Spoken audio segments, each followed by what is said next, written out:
Con su permiso, señora presidenta, ¿qué pensaría un ciudadano norteamericano que le dijeran que el discurso de Lincoln de la casa dividida había que borrarlo, o el discurso de Gettysburg, o la decisión de la abolición de la esclavitud? ¿Qué pensaría un demócrata mexicano que le dijeran que tenemos que olvidarnos de Madero y del libro de la sucesión presidencial? Lo que no podemos hacer en este Senado es desfigurar lo que fue Cárdenas, lo que hizo y dijo Cárdenas y lo que hoy significa. Por eso dedicaré mi intervención a escuchar el discurso del general Lázaro Cárdenas.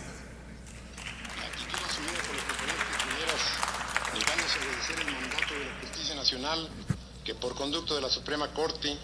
las condenó en todas sus partes a pagar a sus obreros el monto de la demanda económica que las propias empresas llevaron ante los tribunales judiciales por inconformidad con las resoluciones de los tribunales del trabajo, impone al Ejecutivo de la Unión el deber de buscar en los recursos de nuestra legislación un remedio eficaz que evite definitivamente para el presente y para el futuro el que los fallos de la justicia se nulifiquen o pretendan nulificarse por la sola voluntad de las partes o de algunas de ellas mediante una simple declaratoria de insolvencia. Y en esta situación de suyo delicada, el poder público se vería asediado por los intereses sociales de la nación, que sería la más afectada, pues una producción insuficiente de combustibles para las diversas actividades del país, entre las cuales se encuentran algunas tan importantes como la de transportes, o una producción nula o simplemente encarecida por las dificultades, tendría que ocasionar en breve tiempo una situación de crisis incompatible no solo con nuestro progreso, sino con la paz misma de la nación. Paralizarían la vida bancaria, la vida comercial en muchísimos de sus principales aspectos. Las obras públicas que son de interés general se harían poco menos que imposibles y la existencia del propio gobierno se pondría en grave peligro, pues perdido el poder económico por parte del Estado, se perdería asimismo el poder político, produciéndose el caos. Es el interés social de la clase laborante en todas las industrias del país el que lo exige. Es el interés público de los mexicanos y aún de los extranjeros que viven en la República y que necesitan de la paz y la dinámica de los combustibles para el trabajo. Es la misma soberanía de la nación que quedaría expuesta a simples maniobras del capital extranjero, que olvidando que previamente se ha constituido en empresas mexicanas bajo leyes mexicanas, pretende eludir los mandatos y las obligaciones que le imponen autoridades del propio país. Se ha dicho hasta el cansancio que la industria petrolera ha traído al país cuantiosos capitales para su fomento y desarrollo. Esta afirmación es exagerada. Las compañías petroleras han gozado durante muchos años, los más de su existencia, de grandes privilegios para su desarrollo y expansión, de franquicias aduanales, de exenciones fiscales y de prerrogativas innumerables, y cuyos factores de privilegio, unidos a la prodigiosa potencialidad de los mantos petrolíferos que la nación les concesionó, muchas veces contra su voluntad y contra el derecho público, significan casi la totalidad del verdadero capital de que se habla. Riqueza potencial de la nación, trabajo nativo pagado con exiguos salarios, exención de impuestos, privilegios económicos y tolerancia gubernamental son los factores del auge de la industria del petróleo en México. Pero para el progreso del país, para encontrar el equilibrio mediante una justa compensación del trabajo, para el fomento de la higiene en donde ellas mismas operan, o para salvar de la destrucción las cuantiosas riquezas que significan los gases naturales que están unidos con el petróleo en la naturaleza, no hay dinero, ni posibilidades económicas, ni voluntad para extraerlo del volumen mismo de sus ganancias. Es por lo tanto ineludible, como lógica consecuencia de este breve análisis, dictar una medida definitiva y legal para acabar con este estado de cosas permanente en que el país se debate, sintiendo frenado su progreso industrial por quienes tienen en sus manos el poder de todos los obstáculos y la fuerza dinámica de toda actividad, usando de ella no con miras altas y nobles, sino abusando frecuentemente de ese poderío económico hasta el grado de poner en riesgo la vida misma de la nación, que busque elevar a su pueblo mediante sus propias leyes, aprovechando sus propios recursos y dirigiendo libremente sus destinos. Planteada así la única solución que tiene este problema, pido a la nación entera un respaldo moral y material suficientes para llevar a cabo una resolución tan justificada, tan trascendente y tan indispensable. El gobierno ha tomado ya las medidas convenientes para que no disminuyan las actividades constructivas que se realizan en toda la República, y para ello solo pido al pueblo confianza plena y respaldo absoluto en las disposiciones que el propio gobierno tuviera que dictar. Es preciso que todos los sectores de la nación se revistan de un franco optimismo y que cada uno de los ciudadanos, ya en sus trabajos agrícolas, industriales, comerciales, de transportes, etcétera, desarrollen a partir de este momento una mayor actividad para crear nuevos recursos que vengan a revelar cómo el espíritu de nuestro pueblo es capaz de salvar la economía del país por el propio esfuerzo de los mexicanos. Al pueblo mexicano, ha pasado solo una semana de la expedición del decreto que expropió en favor de la nación los bienes que constituyen la industria petrolera del país,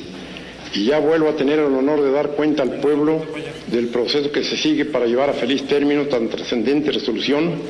pues pueblo y gobierno sienten, el primero, la urgencia de conocer hasta el detalle las actividades emprendidas, y el segundo, para obtener el constante apoyo de la opinión nacional que lo estimule y lo aliente con el permanente esfuerzo que es menester desarrollar para tan patriótico empeño. Ya se ha tomado posesión de los bienes enteros de las compañías petroleras y seleccionado el personal directivo de entre nuestros más connotados técnicos y administradores, así como de los más responsables miembros del Sindicato de Trabajadores Petroleros, para que dirijan la nueva explotación nacional, pudiendo asegurar desde este Senador, le pido al orador que todos han termine respondido y a los con compañeros respeto a se la han tribuna. dictado las medidas necesarias para que los fondos procedentes de la explotación petrolera se dediquen preferencialmente al fomento y aprovechamiento de la misma industria y a la amortización de la deuda contraída por la nacionalización del petróleo,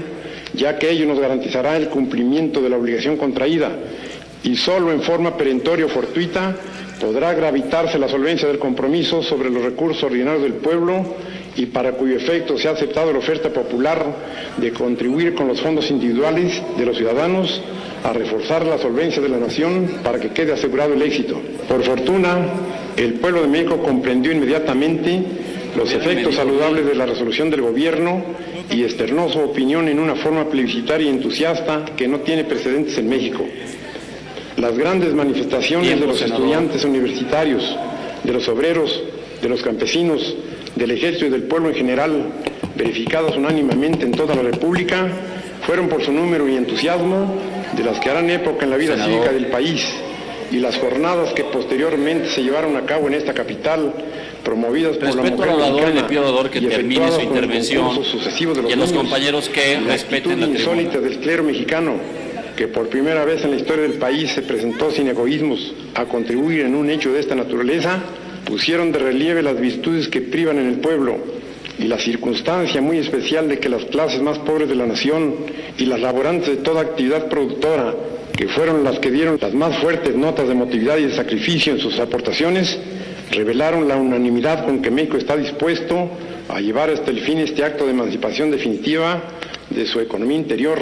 librándola de toda tutela extraña y de toda especulación egoísta que por muchos años se opuso a la evolución industrial de la nación mexicana, al mejoramiento de los trabajadores, no solo de la industria petrolera, sino de aquellas actividades que por necesidad de combustibles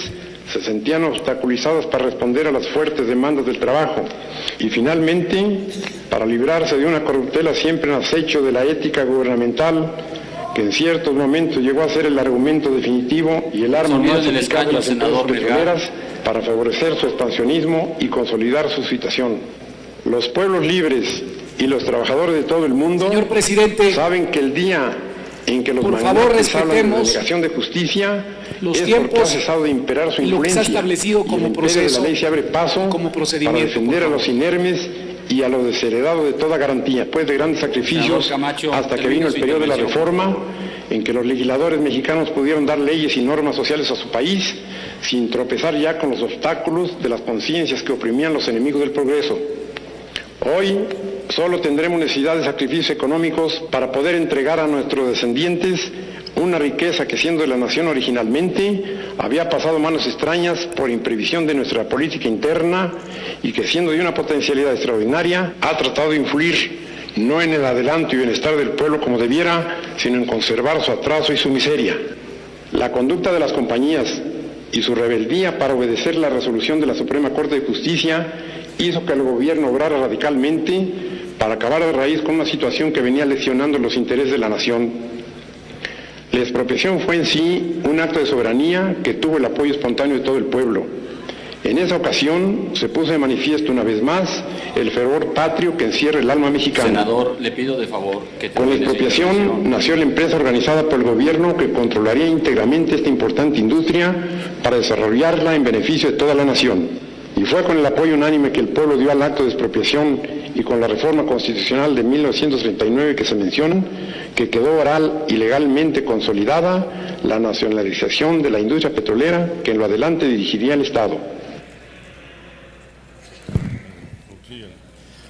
Les agradezco que hayamos escuchado la voz del general Cárdenas. Gracias.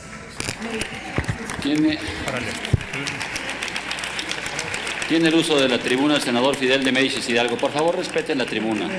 Ese fue el acuerdo. Fidel va a hablar. Senador de Médicis.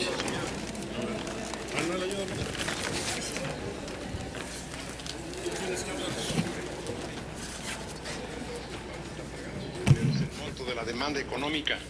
que las propias empresas llevaron ante los tribunales judiciales por inconformidad con las resoluciones de los tribunales del trabajo. Tiene el uso de la tribuna la senadora El deber de buscar... senador de Médicis, por favor. Y después la senadora Silvia Guadalupe Garza Galván, por favor, de este lado de la tribuna, si es tan amable. ¿Allá?